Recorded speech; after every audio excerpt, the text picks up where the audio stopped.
Welcome to our deep dive. Today, we're going to try to understand the history of Haiti.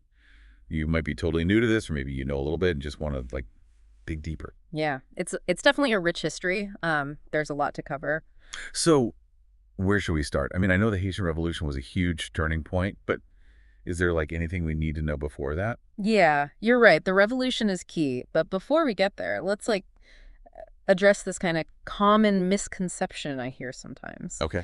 Like, you might hear people say that Haiti's poverty is because of a curse or something Right. connected to their Vodou religion, or maybe even a deal with the devil during the revolution. Yeah, I've heard that before. Yeah. But it always kind of felt like way too simple. It's like blaming a whole country's problems on just one thing. Exactly. It's super important to remember that this kind of thinking reflects a much bigger problem. Okay. Historically, especially in the 19th century, a lot of nations just viewed Haiti negatively. And it wasn't just about internal issues. It was about how the outside world perceived Haiti. So you're saying that Haiti's image was really shaped by things outside of its control. Yeah. Think about the Haitian Revolution itself. I mean, it was massive. It was a successful slave revolt that created the first Black republic in the Western Hemisphere. Right. And this really terrified people, especially in nearby countries like Cuba, where slavery was still the norm. Oh, yeah, that makes sense. If you're a country that relies on slavery, the idea of a successful slave revolt is pretty scary. Exactly. And historian Anthony Mingot, he argues that this fear, mixed with anxieties about race and the violence of the revolution, fueled prejudice and fear in Cuba. Wow. He even suggests that this fear delayed Cuba's own independence movement. They were like, we don't want another Haiti. Yeah, exactly. So Haiti's revolution, while heroic, also had these, complicated effects on its neighbors. It shows that revolutions can have these ripple effects, Yeah. impacting things far beyond their own borders. It's a reminder that history is full of unintended consequences. Okay, so we've got these internal divisions, the impact of the Haitian Revolution on its neighbors, and this tricky relationship with foreign intervention. Where do we go from here? Well, things get even more complex when we move into the 20th century, especially with the rise of Francois Duvalier, or as many know him, Papa Doc. Papa Doc, yeah. That name is pretty much synonymous with dictatorship, right? He ruled with an iron fist, that's for sure. But his rise to power is a fascinating chapter in Haitian history. He strategically used something called the noirist ideology. Okay. Noirist ideology. What's that? So it emphasizes the African roots of Haitian culture. It was really about reclaiming and celebrating Black identity and pushing back against European cultural dominance. Oh, just say. And Duvalier used this sense of Black empowerment to gain support, especially against the lighter-skinned elite who had often held power. We have to remember the griots, too. Okay, who were they? They were Black intellectuals, including Duvalier himself, who were advocating for Black leadership and a revival of Haitian culture. They kind of paved the way for Duvalier's rise. Got it, got it. So he had this ideology that really resonated with people, especially the Black majority. But once he was in power, how did he stay there? Well, let's just say his methods were brutal. He was very good at manipulating the military, and he created the Tonton Macoutes, his secret police. Right, the Tonton Macoute. I mean, even the name sounds kind of terrifying. They were. They were responsible for widespread violence and repression, silencing any opposition to Duvalier. There's the tragic story of Clément Barbeau, for example. How was that?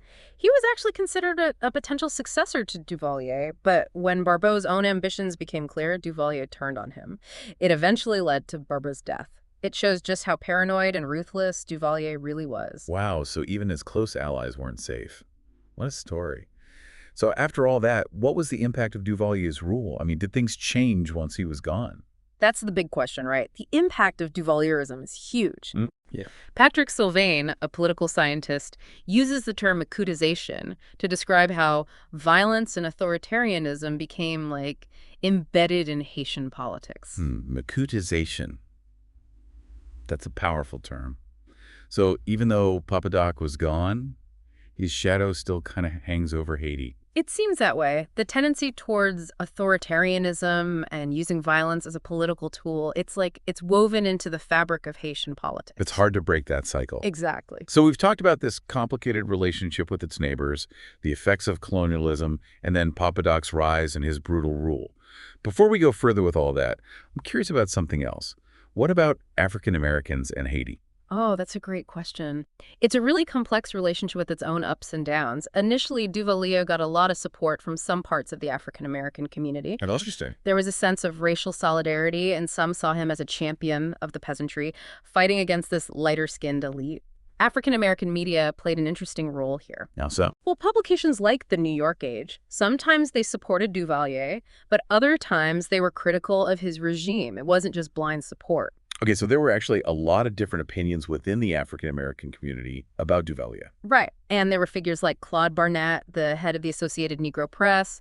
He actively encouraged tourism to Haiti and tried to challenge the negative images of the country that were in the American media. So he was trying to, like, show a more complete picture of Haiti, going beyond the stereotypes. Exactly. He wanted to highlight the positive aspects of Haitian culture. But then as Duvalier's rule became more and more authoritarian, the support from African Americans began to fade. Yeah, the violence and the oppression, it would have been hard to ignore. You're right. And we have to remember that this was also the time of the growing civil rights movement in the U.S. Yeah. So as the fight for racial justice was heating up at home, Haiti kind of became less central for many African Americans. Okay, so we've covered a lot already. We've talked about Haiti's relationship with its neighbors, the lingering effects of colonialism, and the dramatic rise and rule of Papa Doc. But before we move on, I want to talk about language and identity in Haiti. It's something I don't know much about, but I have a feeling it's super important to understanding the country. You're absolutely right. We can't talk about Haiti without talking about Haitian Creole. Cool. It's the language spoken by the vast majority of Haitians, but it's been historically devalued compared to French. Really? Why is that? Why is language such a big deal there? Well, it goes back to the complicated dynamics of culture and power we've been discussing. Okay. French was seen as the language of the elite, associated with power and refinement. Creole, on the other hand, was seen as the language of the masses, language of the rural population. So it's not just about language. It's about, like, social status. It's about who gets to decide what's proper or educated. You got it. Linguist Valerie Youssef has done really insightful work on this. She talks about subtractive bilingualism. Basically, when one language is devalued, children can struggle to learn and excel in both languages. So imagine, being told your language is inferior. Yeah. That's got to have an impact on you, right? Your self-esteem, your ability to learn. Absolutely. It's incredibly damaging, both for individuals and for the whole society. So this language issue is tied to all the broader themes we've been talking about, right? Historical legacies and the struggle for Haitian sovereignty and development. Yeah. Colonialism impacts societies in ways that go beyond just politics or economics. Right. It shapes how people see themselves and their place in the world. This is all really eye-opening. It feels like we're just starting to understand all the different layers of this incredibly rich and complicated history. We are. And it's a history that's still unfolding. And that's a perfect segue to our next topic, foreign aid and NGOs in Haiti. I know this is a really complex and often debated issue, so I want to be careful here. Where do we even start with this? Well, first, we need to acknowledge that Haiti's relationship with foreign aid and intervention has been, a long and complicated one. Yeah. Reginald Dumas, a diplomat, has written a lot on this topic. He has a very critical perspective on the effectiveness and motives of the international community when it comes to supporting Haiti. Okay. What are some of the specific things he's concerned about? What makes him so critical of foreign aid? Well, he questions the motivations of powerful countries like Brazil, Canada, the United States. He also says that the Haitian elite often prioritize their own interests, sometimes using narratives of victimhood to maintain the status quo. So he's arguing that foreign aid, even though it's often intended to help, can sometimes backfire and make things worse. So it's not as straightforward as saying aid is good or aid is bad. Yeah. There are a lot of different perspectives to think about. Exactly. It's not black and white. Dumas doesn't say that all aid is bad, but he does encourage us to think critically about how it's delivered and who really benefits from it. Okay, that makes sense. But what about NGOs? They seem to play a huge role in Haiti, especially after things like the 2010 earthquake. Are they part of the problem too? The role of NGOs is tricky, and there are a lot of different opinions. Paul Farmer, for example, who's known for his humanitarian work in Haiti, Right.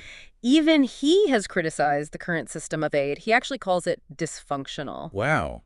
That's pretty strong coming from someone who's dedicated his life to helping Haiti. It is, right. It shows just how complex this issue is.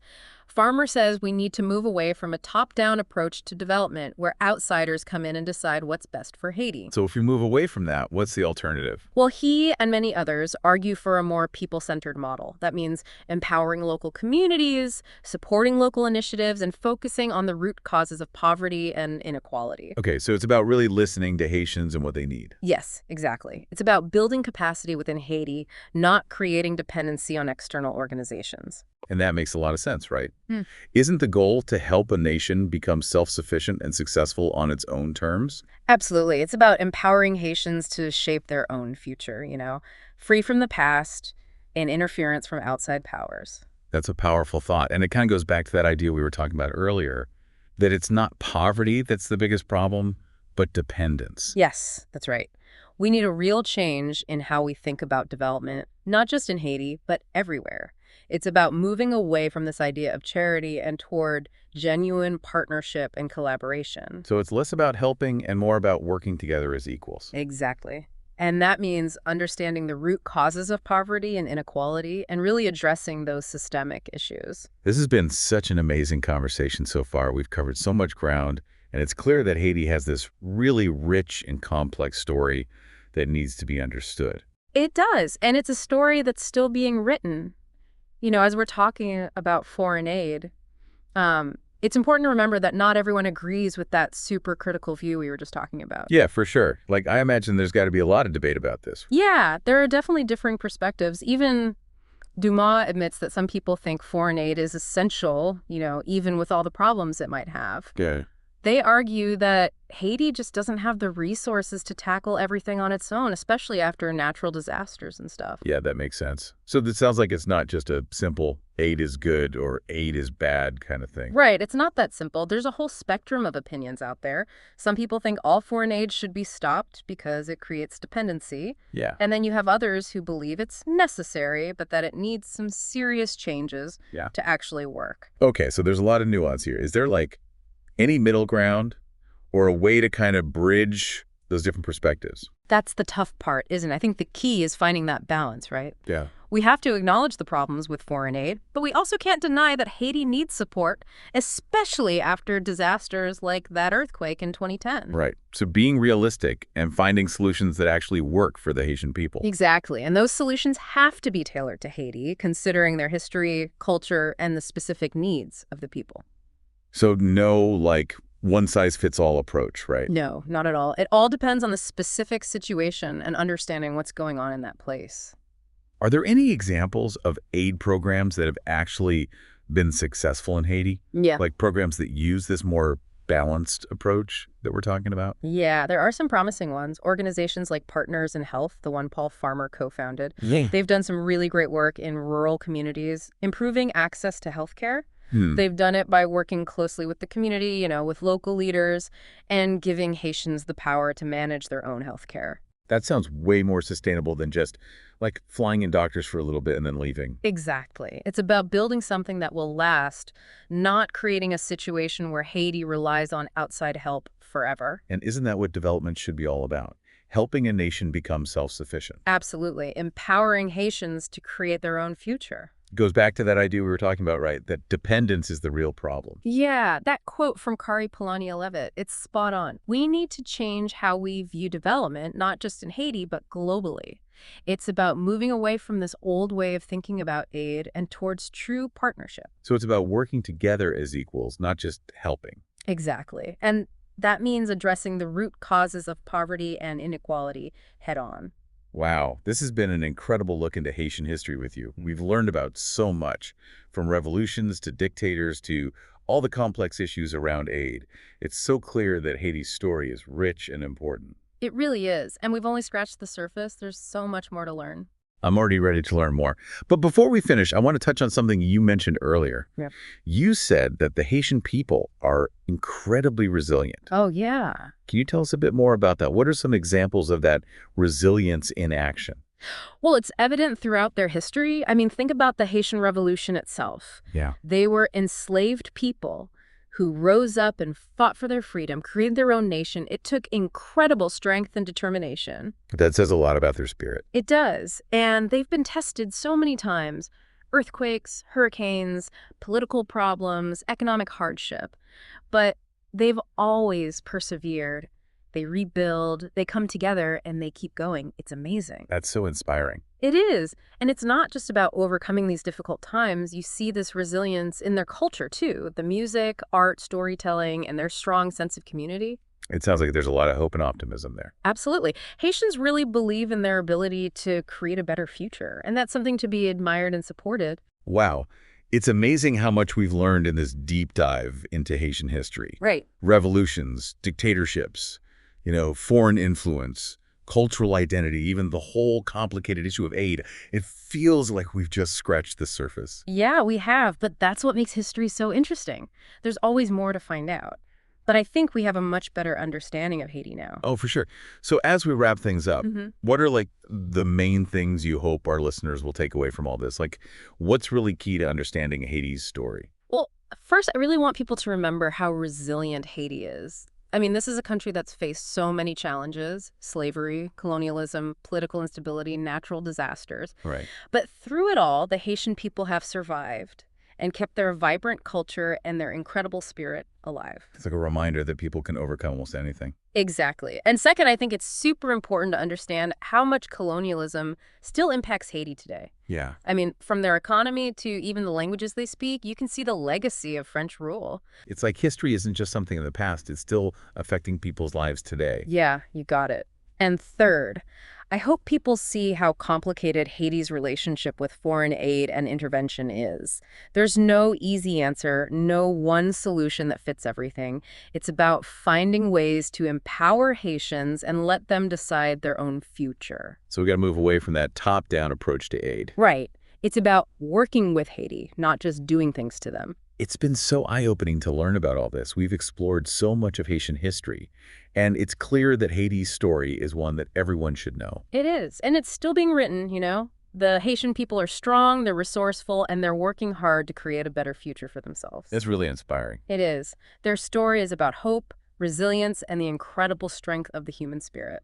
It's been an honor learning about all this with you today. And for our listeners, if you could leave them with one last thought, something to think about as they keep learning about Haiti, what would it be? Well, given everything we've talked about, Haiti's own internal struggles, the pressure from the outside world, the effects of colonialism, and the whole aid situation, what do you think are the best ways to support Haiti moving forward? How can we, as individuals and as a global community, help create a more just world where countries like Haiti can truly thrive? That's such a great question, and one we should all be thinking about. It reminds us that history isn't just about the past. It's about understanding where we are now and how we can make things better in the future. You said it. And even histories that seem far away, like Haiti's, they're actually connected to our lives in ways we might not realize.